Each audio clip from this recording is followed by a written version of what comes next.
Hello guys, हमारे YouTube channel पर आपका स्वागत है। अगर आपको वीडियोस पसंद आ रही हैं तो प्लीज़ लाइक करें, कमेंट करें और शेयर करें। अगर आपने चैनल को अभी तक सब्सक्राइब नहीं किया है तो प्लीज़ चैनल को सब्सक्राइब करें। अब अनिका एक बार फिर से चिराग की तरफ देखती है और पूछती है, वह कब मिलना चाहता है? चिराग जवाब देता है, आज और अभी। अब अनिका कुछ पलों के लिए खामोश हो जाती है। अब रोहित चिराग की तरफ देखते हुए कहता है, उसे बुला लो, लेकिन पूरी तरह से अलर्ट रहना। चिराग मेहता जी सर कहकर वहां से लौट जाता है। इसके बाद फिर एक बार खामोशी छा जाती है। सभी के लिए अपने अपने सवाल महत्वपूर्ण थे, साथ ही सभी की उलझनें भी अलग अलग थीं।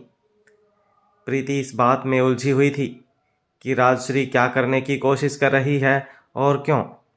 वहीं भूमि की उलझन निपुण मीणा और लच्छों को लेकर थी, तो कौटिल्य किसी और ही सोच में था।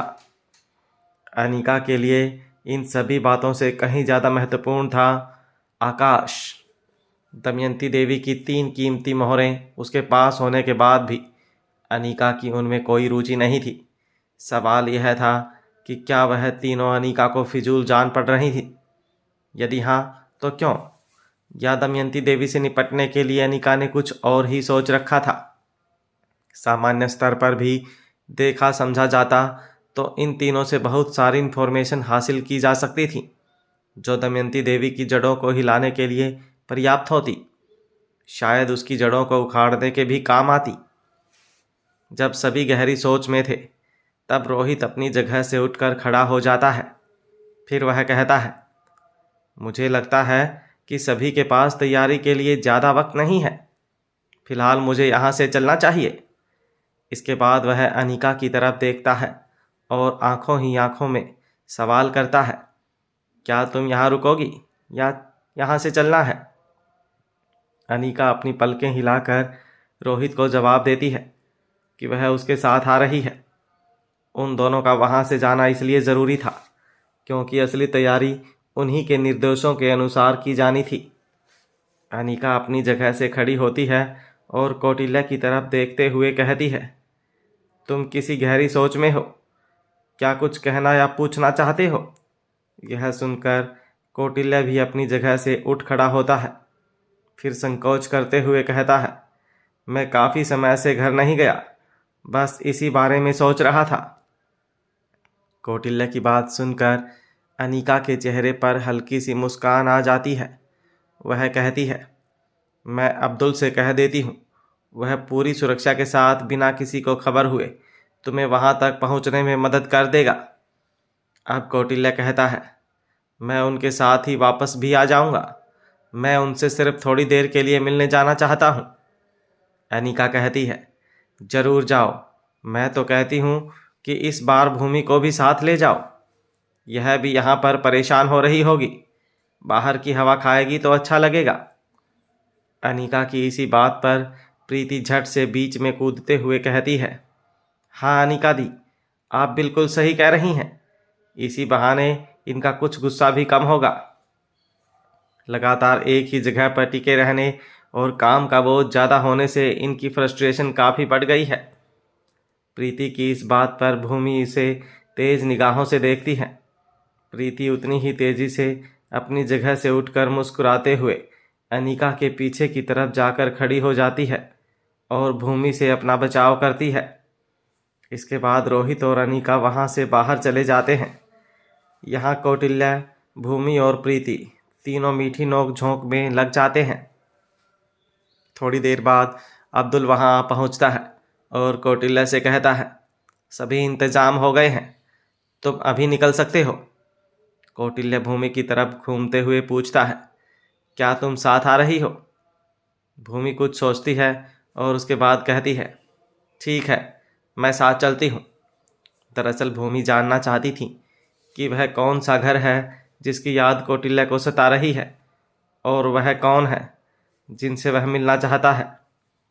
क्योंकि भूमि अच्छी तरह जानती थी कि अपना कहने के लिए कौटिल्य के आगे पीछे कोई नहीं। फिर उसकी ज़िंदगी का ऐसा कौन सा पहलू है जिसके बारे में वह नहीं जानती। वैसे भी वह जल्द से जल्द कौटिल्य के बारे में सब कुछ पता लगाना चाहती थी, लेकिन इस वक्त उसका पूरा का पूरा ध्यान दमयंती देवी से संबंधित मिशन पर लगा हुआ था। सौम्या का सच वह जान चुकी थी, लेकिन निपुण लक्ष्मी मीणा और लच्छों के बारे में वह और भी बहुत कुछ जानना चाहती थी। लेकिन कौटिल्य के स्वयं पूछने पर वह इनकार करना ठीक नहीं समझती। अंततः वह कौटिल्य के साथ चलने के लिए तैयार हो जाती है। भूमि कौटिल्य को जवाब देती है, मुझे सिर्फ 5 मिनट दो, मैं चेंज कर लेती हूँ। कौटिल्य कहता है, अगर तुम चेंज करना चाहती हो तो कर सकती हो, लेकिन मुझे नहीं लगता कि तुम वहाँ पर किसी से भी अनजान हो। तुम ऐसे भी अच्छी लग रही हो। अब प्रीति, जो कि अभी भी वहीं मौजूद थी, उन दोनों को छेड़ने का कोई मौका नहीं छोड़ती। वह कहती है, वैसे तो भूमि दी, कौटिल्य भैया की बात बिल्कुल सही है। आप हर ड्रेस में अच्छी लगती हैं, आपको चेंज करने की ज़रूरत नहीं है। फिर कौटिल्य की तरफ देखते हुए कहती है, मान गए भैया, वैसे किसी ने सच ही कहा है कि खूबसूरती देखने वाले की आंखों में होती है, और भला भूमि दी आपको हर हाल में कैसे खूबसूरत नहीं लगेंगी। आखिर मामला ही ऐसा है। अब भूमि प्रीति की तरफ 2 कदम बढ़ाते हुए कहती है, आज तुम्हारी जुबान कुछ ज़्यादा ही तेज चल रही है। प्रीति और भूमि की नोक झोंक को रोकने के लिए कौटिल्य कहता है, प्रीति, अगर तुम चाहो तो हमारे साथ आ सकती हो। भूमि अपनी जगह पर ही रुक जाती है और कौटिल्य की तरफ देखते हुए कहती है, मुझे लगता है कि इसकी फालतू की एनर्जी को काम चाहिए, न कि हमारा साथ। फिर प्रीति की तरफ देखते हुए कहती है, अगर तुम्हें साथ चाहिए तो अपने साथी के पास जाओ, ताकि तुम्हारे दिमाग को भी कुछ शांति मिले। यह कहकर भूमि कौटिल्य का हाथ पकड़ते हुए वहाँ से जाने के लिए चल पड़ती है। भूमि के जाने के बाद प्रीति के चेहरे पर मीठी सी मुस्कान आ जाती है। वह अपने कंधे उचकाती है और आंखें बंद कर लेती है। यह सिर्फ भूमि और कौटिल्य के लिए नहीं थी, बल्कि ओमकार के बारे में सोचकर थी। वह पिछले काफ़ी घंटों से ओमकार से मिल भी नहीं पाई थी। यह सही मौका था, इसलिए वह भी ओमकार से मिलने के लिए चली जाती है। यहाँ मारवा हाउस में विकी की एंट्री हो चुकी थी।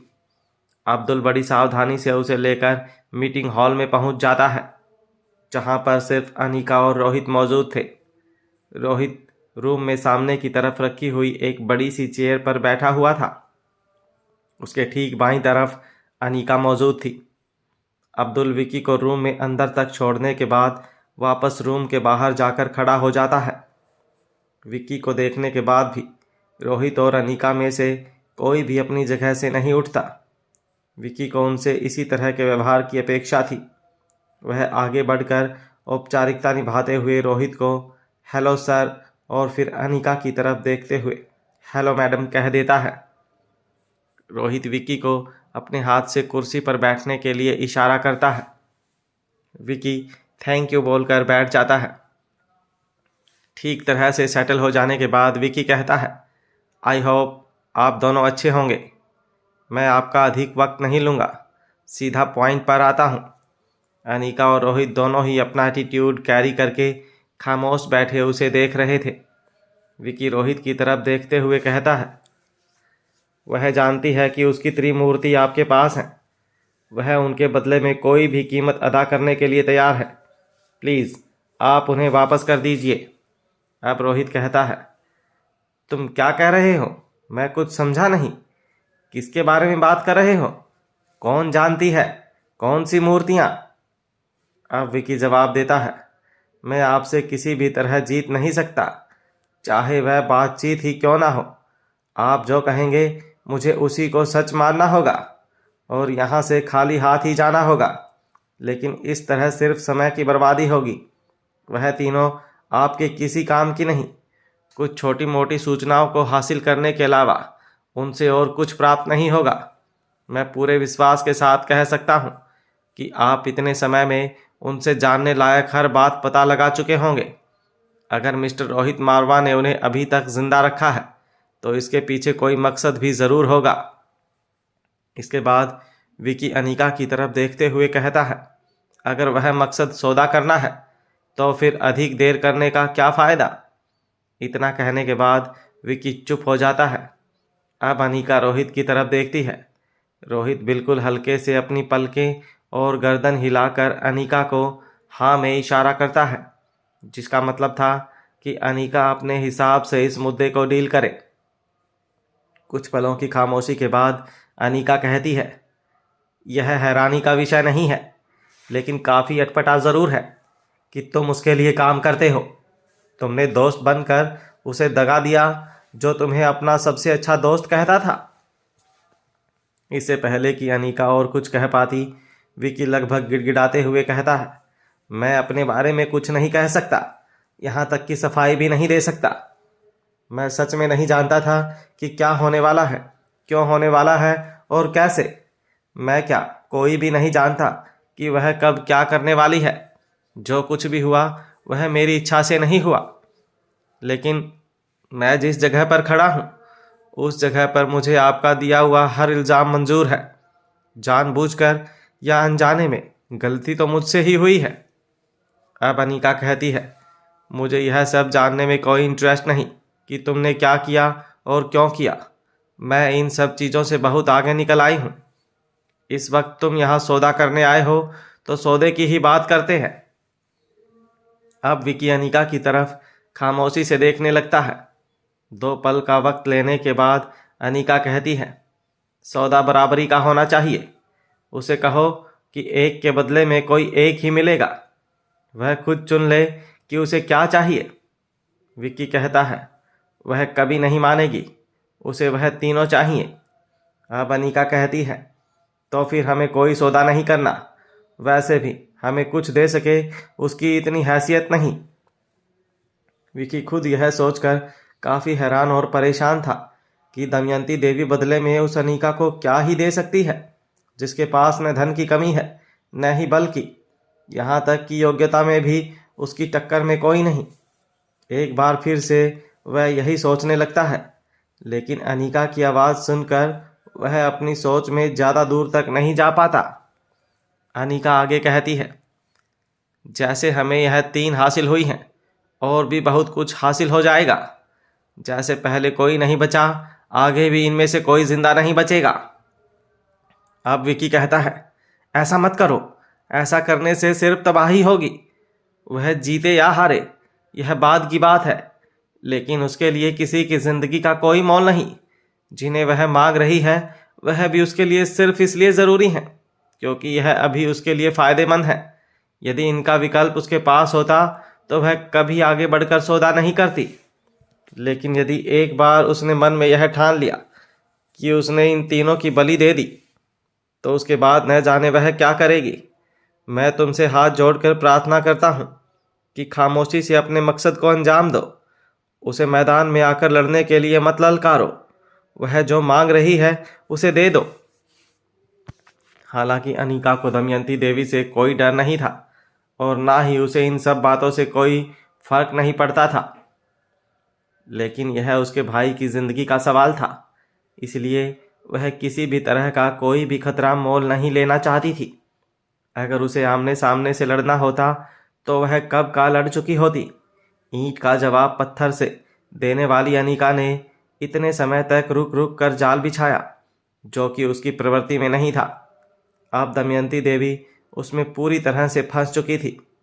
अब तक अनीका इंतजार ही सिर्फ इसी बात का कर रही थी कि खुद दमयंती देवी सामने से आकर उसे आकाश को सौंप दे, और अब वह वक्त आ चुका था।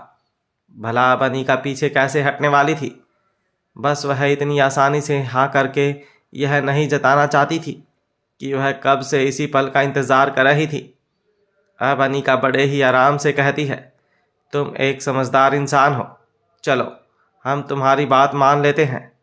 हम तुम्हें ऑप्शन देते हैं, तुम उसमें से कोई एक चुन लो। चाहे तो तुम वक्त भी ले सकते हो, तय करके बाद में बता देना। विकी कहता है, बोलिए। अनीका आगे कहती है, तुम्हें उन तीनों में से कोई 2 ही मिलेंगे। कोई एक जोड़ा तुम्हें चुनना होगा। यह 2 जोड़े इस प्रकार हैं। ऑप्शन 1, निपुण और लच्छो। ऑप्शन 2, निपुण और सौम्य। विकी अनिका के बीच में ही कुछ बोलने की कोशिश करता है, लेकिन अनिका उसे अपना हाथ आगे करके चुप रहने का इशारा करती है और आगे अपनी बात को जारी रखती है। वह चाहे जो भी जोड़ा चुने, हम पहले जोड़े की एक मूर्ति को उसकी तरफ भेजेंगे। उसके बाद बदले में मुझे जो चाहिए वह हमारी तरफ भेजेगी। मुझे क्या चाहिए यह उसे खुद समझना है। अगर उसने मेरी इच्छा की चीज़ नहीं भेजी तो हम उसी वक्त इस डील को कैंसिल करके वहाँ से लौट आएंगे और फिर मैं उसकी बाकी की दोनों मूर्तियों को तोड़ दूंगी। यदि उसकी भेजी हुई चीज़ मेरी इच्छा के अनुसार हुई तो मैं खुशी से जोड़ी की दूसरी मूर्ति उसकी तरफ भेज दूंगी। अब विकी फिर कुछ कहने की कोशिश करता है, लेकिन अनिका एक बार फिर से अपना हाथ आगे करती है और कहती है, बस इसके आगे हमें ना कुछ कहना है ना कुछ सुनना है। जाकर उससे बात कर लो। उसका जो भी जवाब हो वह तुम हमें बता देना। यह डील आज रात ही होगी। उसके पास तय करने के लिए वक्त काफ़ी कम है। अब रोहित भी अपनी जगह से उठकर खड़ा हो जाता है। इसके बाद विकी अपनी जगह पर बैठा रह जाता है और रोहित अनिका के साथ बाहर चला जाता है। उन दोनों के वहाँ से चले जाने के बाद विकी के पास भी वहाँ से जाने के अलावा कोई चारा नहीं था। इससे भी ज़्यादा समस्या की बात यह थी कि अब वह दमयंती देवी को क्या जवाब देगा, क्योंकि जो डील वह यहाँ करने आया था उसमें पूरी तरह सफल नहीं हो सका था। दूसरी ओर वह खुद भी यह सोचकर काफ़ी परेशान था कि दमयंती देवी किसे चुनेगी, और इससे भी ज़्यादा परेशान करने वाला सवाल उसके दिमाग में यह था कि दमयंती देवी अनिका को बदले में क्या देगी जिससे कि अनिका खुश हो जाए। उधर भूमि और कौटिल्य अपने गंतव्य तक पहुंच जाते हैं। भूमि हैरान होते हुए कौटिल्य की तरफ देखती है और पूछती है, हम यहाँ क्यों आए हैं?